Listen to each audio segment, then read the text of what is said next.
The three goblins were trembling on a narrow, rocky ledge. The fairy zoomed down and fluttered in front of them. "You poor things," said Rachel. "Try not to be scared," said Kirsty, smiling at them. "We are going to help you to get down." Rachel glanced up. The top of the ravine was several meters away. "I am not good with climbing," wailed the goblin on the left. "I am not good with heights," the one in the middle squawked. "I want to go back to the goblin grotto," whined the goblin on the right. "Take it easy," said Jayda, perching on the ledge. "I can get you out of here and send you straight home to Goblin Grotto, but I am going to need my wand."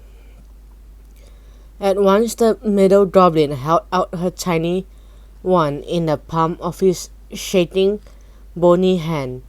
Jayda took it and spoke the words of spell. "Rescue those who chose to roam, and carry each one safely home."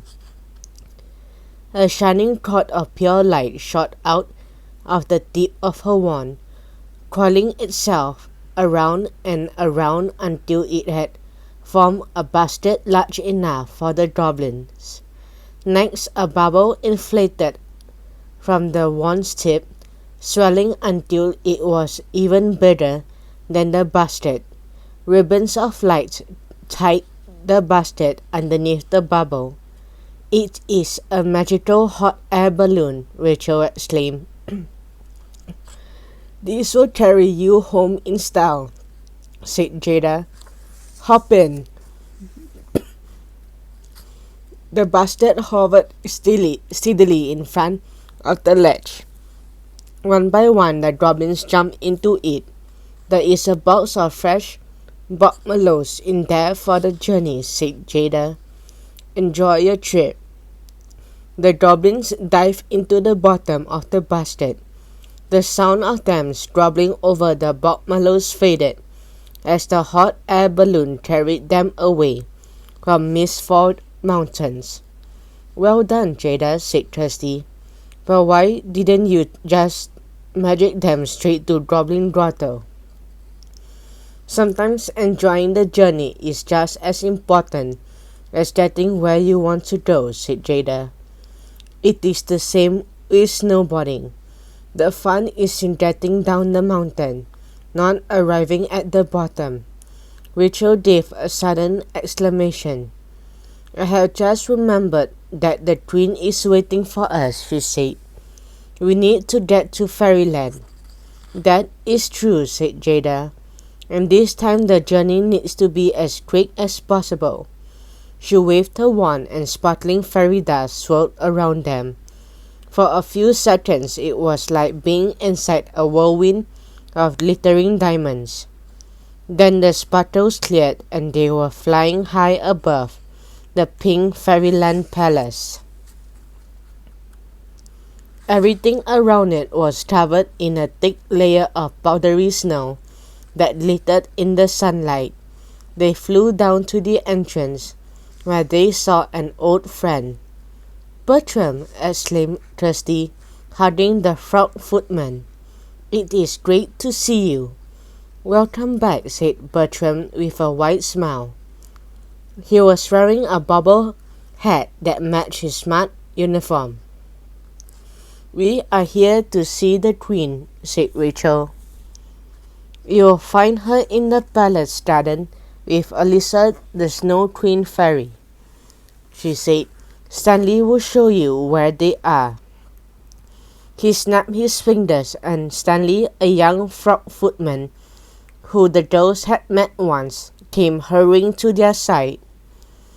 "Hello again, Stanley," said Kirsty. Stanley smiled and bowed. "Welcome back to the palace," he said. "Please follow me, and I will take you to the Queen." Feeling excited, Rachel and Kirsty fluttered along beside him. As they fluttered the palace gardens, they both gasped and stopped. A snowy slope had just curved over the top of the hedge towards them. as thin as a ribbon. It zigzagged around them, then looped over the swimming pool, then disappeared into the maze. That looks like the best fun, said Jayda longingly. If only I had my board. Sorry, thought a laughing voice. I almost did not see you there. Alyssa the Snow Queen fairy appeared from behind the hedge. Hi, Alyssa, said Rachel. It is lovely to see you again.